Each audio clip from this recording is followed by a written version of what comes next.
नमस्कार, आप देख रहे हैं लाइव लगातार। और झारखंड में जिस तरीके से तापमान बढ़ रहा है और गर्मी बढ़ रही है, उसी तरीके से झारखंड की सियासत का भी तापमान जो है वो लगातार बढ़ रहा है। जहां एक तरफ मुख्यमंत्री हेमंत सोरेन के ऊपर पत्थर खनन लीज मामला को लेकर के चल रहा है, जहां पर राज्यपाल ने संज्ञान लेते हुए उस मामले की फाइल को राजभवन मंगवाया है और वहीं चुनाव आयोग ने भी इस मामले पर संज्ञान लिया है। तो वहीं दूसरी ओर आलमगीर आलम पर यहां पर ईडी जांच चल रही है। साथ ही साथ यहां पर झारखंड में अगर हम बात करें तो विधायकों की विधायकी भी खतरे में नज़र आ रही है। अगर हम बात करें बंधु तिर्की की, तो उनकी जो विधायकी है वो जा चुकी है। और दूसरी ओर बात करें तो स्वास्थ्य मंत्री बन्ना गुप्ता और विधायक सरयू राय के मामले को भी लेकर के झारखंड में सियासत जो है वो काफ़ी ज़्यादा गर्म है।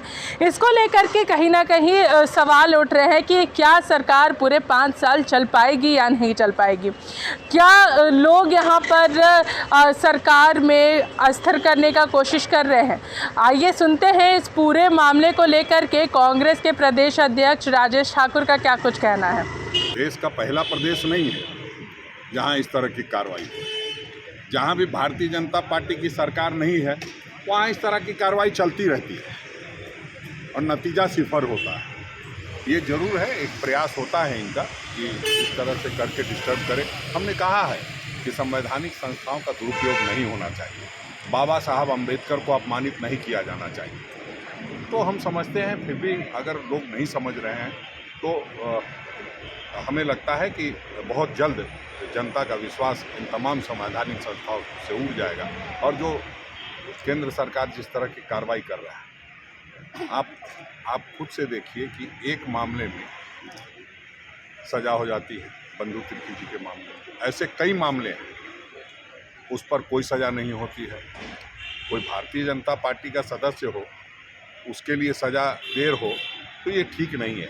हमें लगता है कि सीबीआई जितना साक्ष्य अन्य लोगों के लिए प्रस्तुत करती है, सभी लोगों के लिए करती तो ज़्यादा है। सरकार को कुछ संकट है राजेश? ये देखिए, स्थिर करने का ये तो चलते रहता है, इनका काम है 24/7 सत्ता प्राप्त करना है।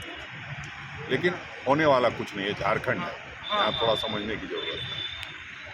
तो आपने यहाँ पर राजेश ठाकुर को सुना, उन्होंने सीधे तौर पे कहा कि सरकार को अस्थिर करना ये तो बीजेपी का लगातार ये चलता रहता है। ये 24/7 काम ही यही है। जहाँ पर भी बीजेपी शासित राज्य नहीं है वहाँ पर ये सारी चीज़ें होती रहती हैं। आइए अब सुनते हैं जेएमएम के केंद्रीय महासचिव सुप्रियो भट्टाचार्य का क्या कुछ कहना है। नहीं, आप देखेंगे कि जब चीज़ें उलझ जाती हैं तो फिर जो काम करने का जो तेज़ी होता है वो तेज़ी पे असर पड़ता है। और 2 साल हम लोगों ने ऐसे ही गंवा दिया। उसके बाद जब समय आया काम करने का तो ये तमाम हरकतें अब शुरू हो गई। मुख्य सचिव भी अब उस पर कौन कौन आएंगे वो तो सीबीआई अब पहले तय करे, उसके बाद तो आपने यहाँ पर केंद्रीय महासचिव को सुना। यहाँ पर सीधे तौर पे यहाँ पर कहना है कि यहाँ पर सरकार को अस्थिर करने का प्रयास तो लगातार ही चलता रहता है और यह सारे मामले जो हैं वो हमेशा से चलता आया है। जहाँ पर भी बीजेपी राज्य नहीं शासन कर रही है वहाँ पर ये सारी चीज़ें लगातार चलती रहती हैं। अभी भी जहाँ पर बीजेपी की सरकार नहीं है वहाँ पर ये सारी चीज़ें चल रही है। झारखंड काफ़ी बाद में आया है इस मामले को लेकर के।